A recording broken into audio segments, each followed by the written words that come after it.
আসসালামু আলাইকুম everyone, welcome to algo Bangla 29। Object oriented programming এর আজকের এই সিরিজে আমরা C++ প্রোগ্রামিং ল্যাঙ্গুয়েজ ব্যবহার করে কিভাবে ক্লাস আর অবজেক্টকে একটা প্রোগ্রামে ইমপ্লিমেন্ট করা যায় সেই বিষয়টাই শিখব।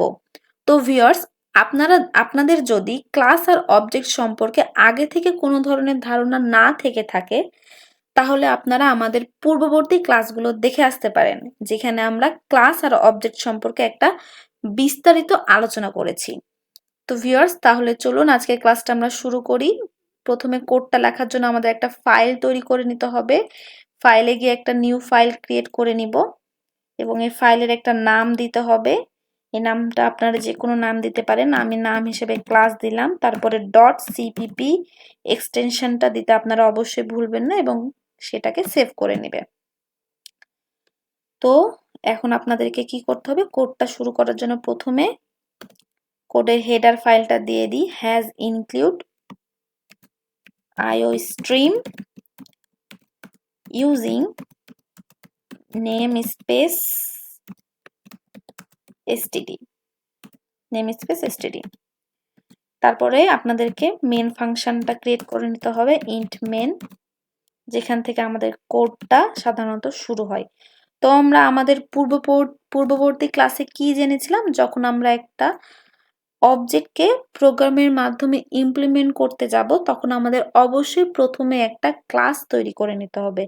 আর এই ক্লাস তৈরি করার জন্য আমাদের একটা ক্লাস নামের কিওয়ার্ড ইউজ করতে হয়।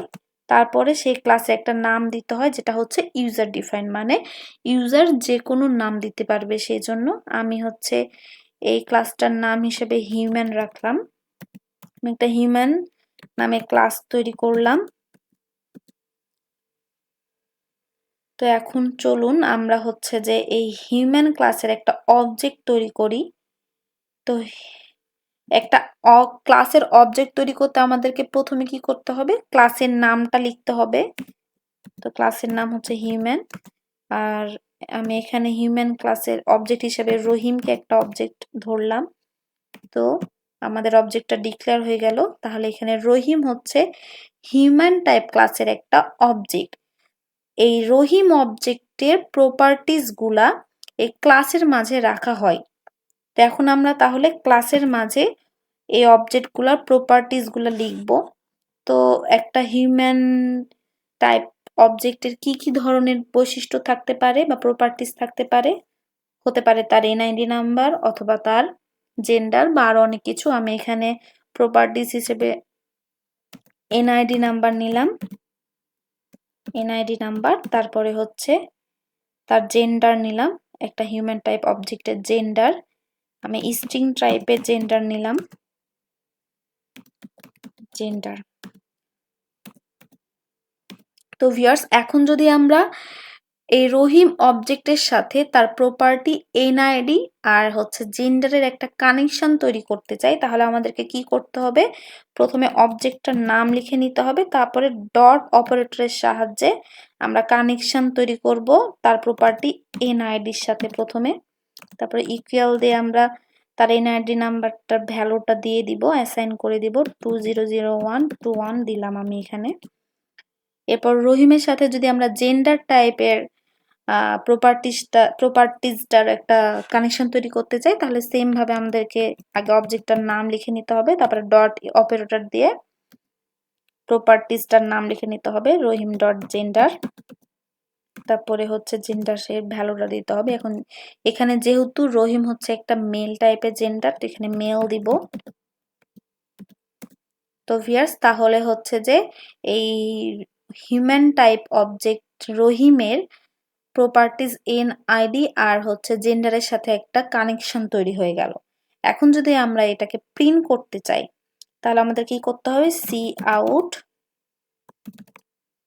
লিখে প্রিন্ট করা লাগবে যে রহিমের, যদি আমি এনআইডিটা প্রিন্ট করতে চাই তাহলে রহিম ডট এনআইডি লিখব।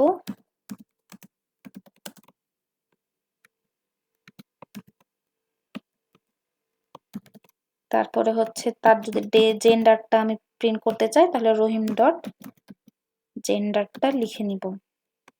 তারপরে আপনারা নিউ লাইনটা দিতে ভুলবেন না। সি প্লাস প্লাসে ইনডেল এর মাধ্যমে নিউ লাইন দেওয়া হয়। তো ক্লাসে প্রপার্টিজ গুলা তার অ্যাক্সেস স্পেসিফায়ার মাঝে রাখা হয়। তো আমি এখানে প্রপার্টিজ গুলা পাবলিক হিসেবে রাখলাম, যেন প্রোগ্রামের বিভিন্ন জায়গা থেকে এগুলোকে ব্যবহার করা যায়। এখন আমি প্রোগ্রামটা বিল্ড করে দেখি। বিল্ড করে দেখা যাচ্ছে কোনো ধরনের এরর আসেনি। এখন যদি আমি রান করি কোডটা, তাহলে রহিমের রহিমের এনআইডি নাম্বারটা আর রহিমের জেন্ডারটা আমাদের স্ক্রিনে চলে আসবে। চলুন রান করি। এই যে দেখেন রহিমের এনআইডি নাম্বার আর রহিমের জেন্ডারটা চলে এসেছে। এখন যদি আমি হিউম্যান ক্লাসেরই আরেকটা অবজেক্ট তৈরি করতে চাই,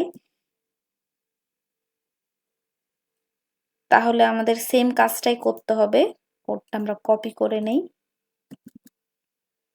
হিউম্যান নামের আমাদের আরেকটা অবজেক্ট তৈরি করতে হবে। আমি এখানে নীলাকে আরেকটা অবজেক্ট হিসাবে নিলাম। তো এখন আমি যদি নীলার এনআইডিটা আর নীলার সাথে এই প্রপার্টিসগুলোর কানেকশন তৈরি করতে চাই, তাহলে সেম ভাবেই অবজেক্টটার নাম আগে লিখবো, তারপরে ডট অপারেটর দিয়ে প্রপার্টিসটার নাম লিখতে হবে। তো এখানে নীলা দিয়ে দিই।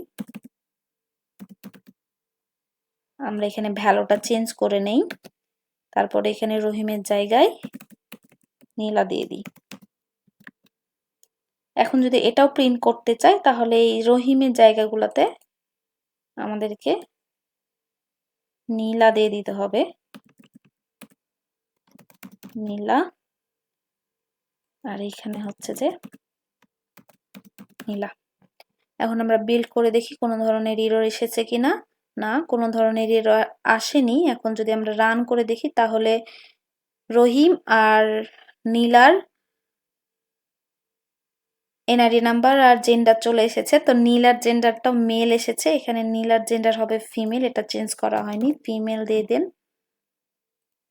এবার দেখুন যে রান করলে সঠিক অ্যান্সারটা এসেছে যে হ্যাঁ, তাদের এনআইডি আর জেন্ডারগুলো চলে এসেছে।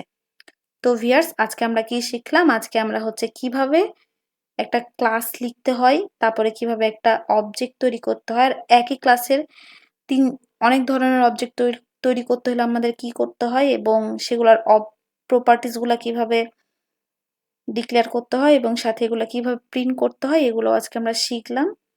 ভিউয়ার্স, আপনারা যদি পরবর্তীতে আরো কোনো প্রোগ্রাম দেখতে চান, তাহলে আমাদের চ্যানেলের সাথে সংযুক্ত থাকবেন। আজকে এই পর্যন্তই। আসসালামু আলাইকুম। আল্লাহ হাফেজ।